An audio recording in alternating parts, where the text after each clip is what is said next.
Bismillahirrahmanirrahim. Assalamualaikum warahmatullahi wabarakatuh. Saya Fazli Fuad akan bersiaran bersama dengan anda pastinya dalam program terbitan bernama TV Suara Ramadan. Program ini merupakan sebuah program yang akan membincangkan topik berkaitan normal baharu Ramadan, tip dan amalan sepanjang bulan Ramadan. Dan saya juga akan ditemani oleh tetamu jemputan setiap minggu. Dan ini merupakan episod ketiga dalam Suara Ramadan yang akan bersiaran selama setengah jam pastinya sepanjang bulan Ramadan.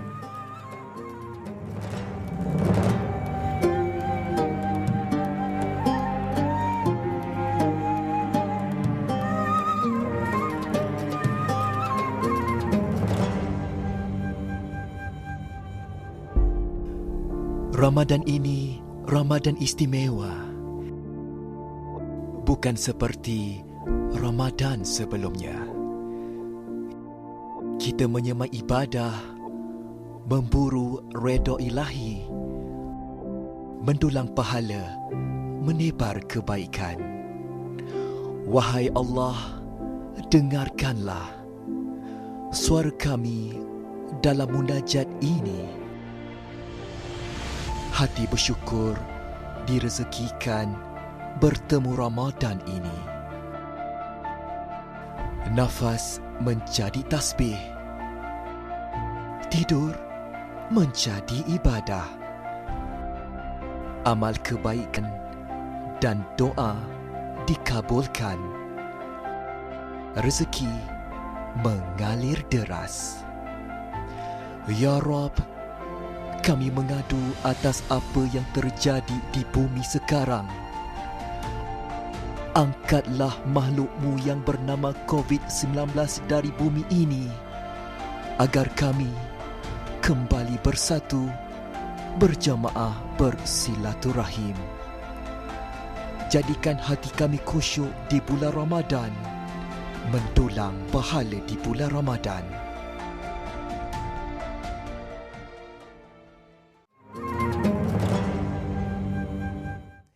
Bulan Ramadan memiliki banyak keutamaan dibandingkan bulan-bulan lainnya. Di dalam Al-Quran diturunkan puasa yang merupakan salah satu rukun Islam juga diwajibkan pada bulan ini. Juga segudang fadilah lain pun menanti di bulan Mubarak ini. Kami bersyukur kerana masih bertemu dengan Ramadan untuk kali ini. Memetik kata-kata dari Abu Hurairah radhiyallahu anhu, beliau berkata, Rasulullah sallallahu alaihi wasallam memberi kabar gembira kepada para sahabatnya dengan bersabda, telah datang kepadamu bulan Ramadan, bulan yang penuh diberkahi. Allah Subhanahu Wa Taala mewajibkan kepadamu puasa di dalamnya. Pada bulan ini, pintu-pintu syurga dibuka, pintu-pintu neraka ditutup dan para syaitan dibelenggu. Juga terdapat dalam bulan ini malam lebih baik dari malam 1000 bulan. Barang siapa yang tidak memperoleh kebaikannya, maka ia tidak memperoleh apa-apa pun. Secara umumnya, seluruh jenis kebaikan yang dianjurkan dalam syariat Islam hendaklah dioptimalkan di bulan Ramadan kali ini. Jadi untuk memperkatakan tentang tajuk kita pada hari ini, mendulang pahala Ramadan, kita bersama dengan seorang tokoh yang sangat dihormati. Kita bersama dengan Ustazah Asma Harun. Assalamualaikum Ustazah. Waalaikumsalam warahmatullahi. Salam Ramadan. Salam Ramadan juga Tuan Fazli. Ya, sama-sama. Baik Ustazah, tadi kita ada menyentuh berkenaan dengan tajuk kita pada hari ini, mendulang pahala Ramadan. Pandangan Ustazah sendiri bagaimana? Subhanallah, Alhamdulillah, Allahu Akbar. Terlebih dahulu saya mengucapkan terima kasih kepada pihak Bernama TV di atas peluang yang diberikan ini. Alhamdulillah, satu topik yang sangat baik, iaitu berkenaan dengan mendulang pahala Ramadan. Jadi kalau kita nak mudah faham maksud mendulang pahala Ramadan, kalau boleh, kalau dulang tu kan, bila kita angkat barang, pastikan kalau kita angkat air ke, kita angkat apa-apa makanan, yang kita angkat tu sampai ke tempat tak tumpah lah, tak jatuh. Jadi bagaimana di bulan Ramadan ini kita nak supaya pahala Ramadan, nikmat yang Allah sediakan di bulan Ramadan, ataupun apa-apalah ganjaran janji Allah yang Allah sediakan bulan Ramadan, kita semua perolehi. Sebab kita sangat bimbang bila kita beribadah di bulan Ramadan, sama ada puasa dan ibadat-ibadat lain, tapi rupanya ada kebocoran. Bila sampai ke destinasi dah habis Ramadan, rupanya Ramadan kita kosong. Ini sebagaimana yang disebutkan di dalam hadis Nabi sallallahu alaihi wasallam. Nabi bersabda, Nabi menyebutkan dalam satu hadis Nabi, kam min shaimin, betapa ramai orang yang berpuasa, laisa lahu min siyamihi, yang tidak dapat apa-apa daripada bahagian puasanya. Tak dapat pahala puasa, mungkin pahala sedekah dan pahala yang lain-lainnya, tak dapat pahala. Illal ju' wal atash, kecuali lapar dan dahaga. Yang dapatnya lapar dan dahaga, dia pun sama lapar, sama dahaga, tetapi apabila berbuka puasa, ada orang dapat pahala. Ada juga sebaliknya kosong. Dan kita bimbang, Tuan Fazli, kita bimbang di padang mahsyar kelak. Contoh, Tuan Fazli mungkin dah 20 kali, contoh sajalah. Saya tak tahu umur Tuan Fazli berapa. Contoh kalau saya sekarang umur 37. Mungkin saya dah berpuasa secara sempurna dah 20 tahun. Mungkin umur panjang lagi 30 tahun atau 40 tahun. Kita bimbang di mahsyar kelak, apabila dibentangkan tentang pahala puasa, 1 tahun demi 1 tahun kosong rizal. Kita sangat takut. Rupanya di padang mahsyar kelak, bila kita tengok, rupanya kita duk puasa sebulan setiap tahun, tapi rizaknya kosong. Itu ketakutan kita. Sebab itu kita, perbincangan kita tentang soalan ini, saya harap tuan-tuan puan-puan kita sama-sama muhasabah. Kita tidak ada jaminan sebenarnya bahawasanya puasa kita ini confirm diterima oleh Allah. Sebab itu bila melakukan sesuatu ibadah, kita perlu ada perasaan ar-raja', mengharap Allah terima. Al-khawf, iaitu takut Allah tidak terima puasa kita. Subhanallah. Jadi untuk membahaskan lagi tajuk ini, saya suka untuk membaca hadis Nabi SAW yang hampir ada persamaan dengan mukadimah tadi, iaitu apabila tiba bulan Ramadan, Nabi akan mengucapkan kegembiraan kepada para sahabat. Jadi izinkan saya untuk membacakan hadis Nabi yang sangat baik ini, dan di sini juga kita akan kongsikan beberapa amalan yang nampak mudah ringan tapi pahalanya sangat tinggi di bulan Ramadan. Okey. Bismillahirrahmanirrahim. Hadis ini adalah menurut daripada sahabat Nabi sallallahu alaihi wasallam, Sayyiduna Salman radhiyallahu anhu. Beliau berkata, Nabi sallallahu alaihi wasallam berkhutbah pada hari terakhir di bulan Sya'ban.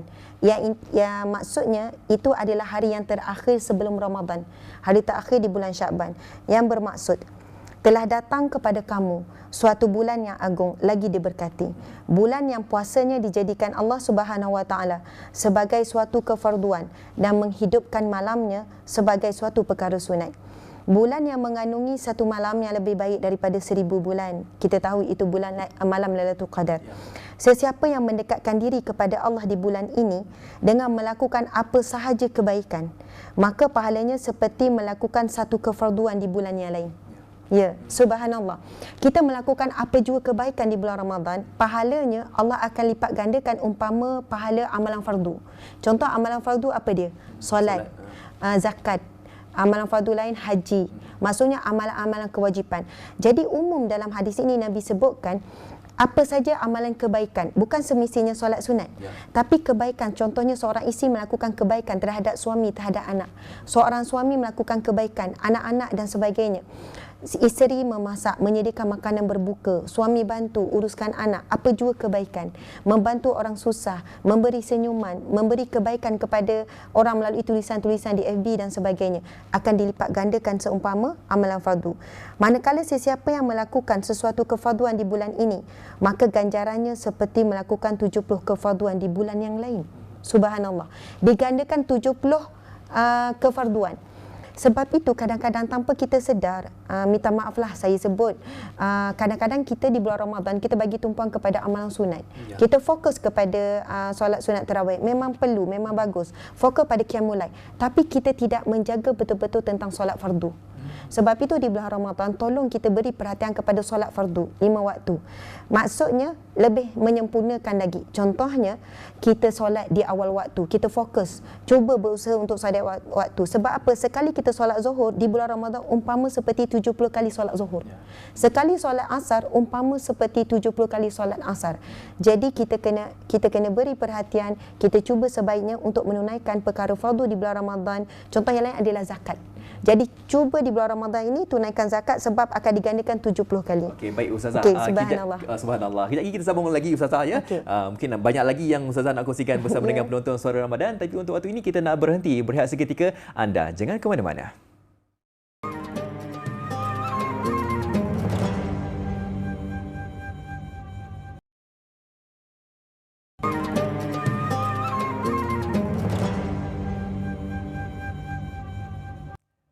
Baik, Alhamdulillah kembali bersua dalam program Suara Ramadan. Dan kita masih lagi bersama dengan Ustazah Asma Harun. Baik, kita bercerita tentang tajuk kita pada hari ini, mendulang pahala Ramadan. Tadi Ustazah dengan ceritanya masih lagi tak habis lagi ya? Ingin kongsikan? Okey, silakan Ustazah. Okey, subhanallah. InsyaAllah saya sambung lagi untuk membacakan hadis Nabi ini. Ini khutbah terakhir Rasulullah pada hujung bulan Sya'ban. Okey, subhanallah. Nabi menyambung, bulan ini adalah bulan kesabaran dan balasan buat kesabaran itu hanyalah syurga. Ia juga bulan kesamarataan dan bulan yang menambah rezeki orang mukmin. Subhanallah. Di bulan Ramadan ni sama rata semua. Orang kaya ke orang miskin sama-sama lapar. Siapa pun kita melalui ujian yang sama, iaitu ujian menahan diri daripada makan minum. Subhanallah, dan yang lain yang membatalkan puasa. Baiklah, bila disebutkan tentang Nabi sebut tentang menambahkan rezeki orang mukmin. Bagi orang mukmin adalah rezeki pahala dan pelbagai rezeki-rezeki yang lain lagi ditambah-tambah oleh Allah Subhanahu Wa Taala. Nabi menyambung lagi, siapa yang menjamu orang yang berpuasa dengan berbuka puasa, maka dosa-dosanya akan diampunkan serta dibebaskan daripada neraka. Subhanallah.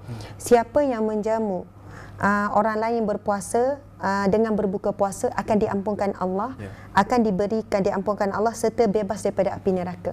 Kadang-kadang kan Tuan Fazli, wanita terutamanya ibu-ibu, subhanallah, suka bertanya saya, Ustazah, saya bulan Ramadan saya rasa penat lah, dah lah penat uruskan anak, keluarga. Kadang-kadang bila time masak tu suami tak nak membantu. Bagi suami yang membantu, alhamdulillah, syukur, ada bahagian pahala suami. Tapi di luar sana masih ramai suami yang tidak ada rasa ihsan, kesian kepada isteri contohnya. Jadi di sinilah saya bagi motivasi puan, betapa besarnya pahala puan memberi makan orang berbuka puasa. Sebab mungkin saya tanya berapa orang berpuasa dalam rumah, saya, suami, lepas tu anak-anak dah ada yang besar, sekian-sekian, subhanallah. Lepas ni puan buat dengan rasa bahagia, rasa gembira. Kenapa kadang Allah uji, contohnya suami kurang nak membantu sekian-sekian, menambah pahala isteri ni. Sebab yang disediakan kepada orang yang memberi makan ataupun menyediakan makan kepada orang berbuka, dia diampunkan Allah dosa, dia akan dijanjikan selamat daripada api neraka. Seterusnya Nabi menyambung lagi, dia mendapat pahala yang setanding dengan orang yang berpuasa itu tanpa mengurangi sedikit pun pahala orang yang berpuasa tersebut.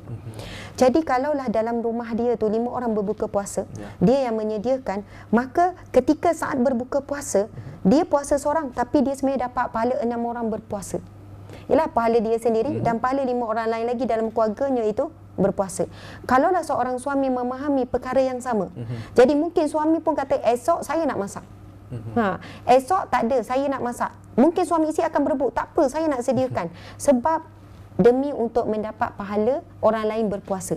Sebab itu subhanallah, bila kita memahami ganjaran seumpama ini, kita tak akan rasa ralat ataupun kita rasa berat, bahkan kita akan menjalankan tugas itu dengan rasa bahagia. Orang yang bahagia ni bukan dia hanya nampak ganjaran di dunia, tetapi bila dia nampak, ya Allah, banyaknya ganjaran di akhirat kelak. Walaupun nampak penat di dunia tapi rehat di akhirat. Yang si suami sebenarnya tak perlulah pun, kalau tak pandai masak tu tak payah nak masak sangat pun sebenarnya. Cukup sekadar membantu isteri di dapur, menyediakan bahan-bahan makanan ke, jaga anak ke, itu pun sudah memadai juga. Sebenarnya betul Tuan Fazi. Kadang suami bila bab masak ni, menyediakan makanan berbuka ataupun bersahur, yang payahnya peringkat awal. Maksudnya potong bawang, bersih, kupas bawang. Kadang suami ambil part tu, dah settle potong, isi ni, subhanallah, masing-masing merebut pahala untuk menyediakan makan berbuka. Subhanallah. Seterusnya Nabi SAW menyambung sabdanya, para sahabat berkata, ya Rasulullah, bukan semua dalam kalangan kami ini yang mampu untuk menjamu orang berpuasa dengan berbuka.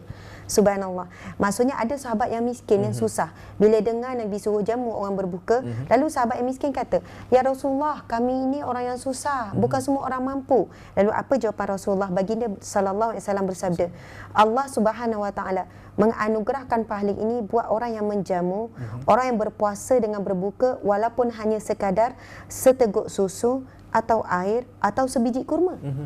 Subhanallah. Maksudnya pahala yang dijanjikan bagi orang yang memberi makan orang berbuka puasa, Bukan sekadar beri sampai kenyang, tapi sekadar seteguk air ataupun sebiji kurma. Tapi jangan pula kita ambil terus yang peringkat ni, padahal kita boleh sediakan lebih. Kita ketuk, saya nak bagi sikit ni, bagi sebiji kurma kat jiran sebelah. Kalau kita mampu beri satu bekas kurma, beri satu bekas. Ini bagi orang yang tidak ada apa-apa di rumah. Sangat sedikit, sangat fakir, sangat miskin. Maka dalam situasi begini, walaupun sebiji kurma, walaupun seteguk air susu, walaupun seteguk air kosong, maka ia telah pun sebahagian daripada pahala, dapat pahala yang sama sebagaimana orang lain beri sampai kenyang. Namun di sini Nabi SAW menjelaskan lagi, sesiapa yang menjamu orang berpuasa sehingga kenyang atau memberinya minum sehingga hilang dahaga, maka Allah Subhanahu Wa Taala akan memberinya seteguk minuman daripada kolamku yang membuatkannya tidak akan dahaga lagi selepas itu sehinggalah dia masuk ke syurga. Kolam apa? Telaga apa? Telaga Al-Kausar yang disebutkan iaitu telaga Rasulullah sallallahu alaihi wasallam. Apabila di padang mahsyar kelak, sesiapa yang boleh minum walaupun seteguk daripada telaga Al-Kausar akan hilang dahaga selama-lamanya. Kalaulah proses hisap di padang mahsyar itu memakan masa 50,000 tahun contohnya, itu disebutkan dalam satu hadis Nabi, tempoh hisap yang paling pendek lebih kurang 50,000 tahun. Baikkan kalau hisap kita sampai 100,000 tahun, na'udzubillah min zalik. Tapi kalau kita dibenarkan untuk meminum daripada kolam Al-Kausar tersebut, subhanallah, kita akan hilang dahaga selama-lamanya. Insya-Allah. Seterusnya Nabi SAW menyudahkan khutbah yang terakhir, Nabi menyebutkan oleh itu, subhanallah, perbanyakkanlah 4 perkara di bulan ini. 2 perkara yang menjadikan Tuhan kamu redha, dan 2 perkara lagi yang sememangnya kamu perlukan. Nabi menyebutkan 2 perkara yang menjadikan Tuhan kamu redha ialah mengucapkan syahadah la ilaha illallah dan beristighfar. Maksudnya di bulan Ramadan ini Nabi menganjurkan perbanyakkan mengucapkan zikir la ilaha illallah dan istighfar. 2 perkara lagi yang sangat kamu perlukan ialah memohon syurga daripadanya dan meminta perlindungannya daripada neraka. Hadis diriwayatkan daripada Ibnu Khuzaimah di dalam kitab Sahih beliau. Subhanallah, para penonton sekalian, saya ingin membuat kesimpulan 4 perkara pesanan Nabi yang perlu kita buat sebanyaknya di bulan Ramadan ini, iaitu yang pertama, perbanyakkan zikir la ilaha illallah. Mudah-mudahan akhir kematian kita boleh mengucap kalimah ini. Yang kedua, perbanyakkan istighfar. Yang ketiga, banyak minta dengan Allah syurganya. Yang keempat, meminta daripada Allah selamat daripada api neraka. Mudah-mudahan dengan itu, kadang-kadang kita terfikir, ya Tuan Fazli, layakkah kita ke syurga Allah? Layakkah kita bertemu dengan Rasulullah? Memang kalau fikirkan tentang ibadah kita sangat kurang, dan kalau kita fikirkan tentang dosa kita terlalu banyak, amal soleh kita sangat sedikit, memang kita tidak layak untuk syurga Allah. Tak layak untuk bertemu dengan Rasulullah. Kita sangat sikit menyambung perjuangan Rasulullah. Namun dengan doa, apabila Allah makbulkan doa, maka Allah akan perintahkan di bulan Ramadan ini, menurut hadis Nabi yang lain, mafhumnya Nabi kata setiap malam Ramadan Allah akan memilih di kalangan hambanya sebagai ahli syurga, dan Allah akan memilih di kalangan hambanya untuk diselamatkan dari api neraka. Allah akan perintahkan malaikat mencatat siapakah untuk dibebaskan daripada api neraka dan siapakah untuk dicatat sebagai ahli syurga. Maka memperbanyakkanlah kita berdoa meminta supaya kita masuk syurga sekeluarga di bulan Ramadan ini, insya-Allah. Amin. Jadi kepada anda di luar sana, 4 perkara itu harus anda ambil berat juga, ya, apa yang Ustazah katakan tadi. Semoga kita punya dulang itu kita dapat mengumpul seberapa banyak pahala, kan. Insya-Allah. Terima kasih, ya, diucapkan kepada Ustazah Asma Harun kerana sudi bersama dengan kami dalam Suara Ramadan. Insya-Allah ada masa lagi, insya-Allah kita akan panggil lagi, mungkin untuk tajuk yang lain, insya-Allah. Terima kasih. Baik, untuk waktu ini kita dah berhenti berehat seketika. Anda jangan ke mana-mana.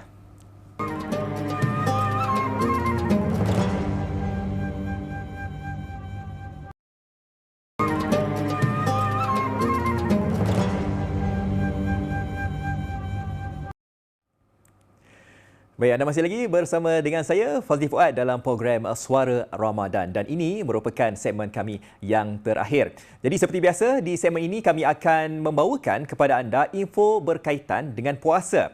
Bingkisan kali ini ialah pemakanan dan ibadah puasa bersama dengan Dr. Rizal Abu Bakar, Perunding Utama Malaysia Brain Academy. Jom sama-sama kita saksikan. Bismillahirrahmanirrahim. Assalamualaikum warahmatullahi wabarakatuh. Bersama saya Dr. Rizal Abu Bakar. Pernah tak tuan-puan pergi solat tarawih sebelum ni, kan, lepas dah berbuka, lepas tu rasa mengantuk lepas solat maghrib, atau masa solat tarawih tu rasa mengantuk sangat hingga mengganggu ibadah kita, asyik menguap. Dan masa kita tunggu tu, antara sembahyang maghrib dengan sembahyang isyak, kita terlelap tanpa kita sedar. Letak kepala duduk-duduk tu, terus terlelap. Nah, soalannya, kenapa benda ni berlaku? Nah, mari kita semak tuan-puan. Benda ni akan berlaku sekiranya semasa tuan-puan buka puasa, tuan-puan mengambil makanan-makanan yang masuk dalam kategori yang saya akan sebutkan ini. Dan benda ini akan mengganggu kualiti ibadah kita sebab dia meningkatkan rasa mengantuk. So, apa berlaku? Sekiranya kita masa berbuka ni, kita makan makanan yang dimasukkan ataupun dikategorikan sebagai simple carbohydrate. Macam mana? Makanan yang dibuat daripada tepung putih contohnya, itu antara makanan-makanan yang dimasukkan dalam kategori simple carbohydrate. Ataupun nasi putih, itu pun termasuk dalam simple carbohydrate. So, apa berlaku? Selepas kita makan, kita rasa kenyang, tapi selepas setengah jam, 45 minit, tenaga yang dibekalkan daripada makanan yang kita makan tu akan merosot, menjunam turun. Pada waktu itulah kita mula rasa mengantuk, rasa menguap yang sangat-sangat, dan kita akan jatuh tersangguk-sengguk, mengantuk dan tertidur. Sebab benda-benda ni tuan-puan, bila kita makan, energi naik, lepas tu lepas setengah jam energi jatuh, dan waktu itulah kita rasa nak kena makan lagi, dan pada waktu itulah kita tak boleh nak makan sebab kita dah hadir untuk solat. Jadi bagaimana nak elak? Kalau kita buka puasa, kita boleh elak benda-benda yang menyebabkan kita rasa mengantuk dan mengganggu ibadah kita dengan mengambil makanan-makanan yang tinggi kompleks karbohidratnya. Macam mana? Ataupun tinggi fibernya. So, makanan-makanan contohnya sayur-sayuran dan buah-buahan, ini adalah makanan-makanan yang dimasukkan dalam kategori tinggi fiber, tinggi kompleks karbohidratnya, dan dia akan bekalkan tenaga secara berterusan. Jadi semasa kita solat tu ataupun semasa kita tunggu untuk solat, tenaga daripada makanan yang kita makan tu sentiasa dilepaskan sedikit demi sedikit, sedikit demi sedikit, sedikit demi sedikit, dan kita sentiasa rasa bertenaga. Jadi alihkan makanan kita dari simple karbohidrat kepada kompleks karbohidrat, dan dia akan membantu kita melakukan ibadah dengan lebih baik. Okey, baik, terima kasih Dr. Rizal Abu Bakar yang menyediakan kepada kita tentang bikisan pemakanan dan juga soal ibadah. Jadi apa yang boleh kita ambil berat ya, di mana kalau kita berbuka puasa tu, kalau eloknya berbuka dengan sebiji tamar ya, sebiji buah kurma itu, lepas tu kita solat maghrib, lepas tu nak makan berat pun boleh juga, tapi jangan lupakan jangan melambatkan solat isyak dan solat tarawih. Baik, untuk yang seterusnya kami sediakan perkongsian cara-cara menunaikan zakat fitrah di musim PKP ini, dan tip ini disampaikan oleh Ketua Pegawai Eksekutif Pusat Pungutan Zakat Tuan Haji Ahmad Syukri Yusof. Pada tahun ini insya-Allah zakat fitrah bagi wilayah Persekutuan Putrajaya, Kuala Lumpur dan juga Labuan adalah sebanyak RM5 ataupun RM7. Bagi yang berkemampuan bolehlah bayar dengan RM7. Bagi yang kurang kemampuan, bersemangat untuk bayar, maka silalah bayar dengan RM5. Semua orang tahu bahawa melaksanakan ibadah zakat fitrah merupakan sebahagian daripada kesempurnaan ibadah puasa yang sedang kita jalani sekarang.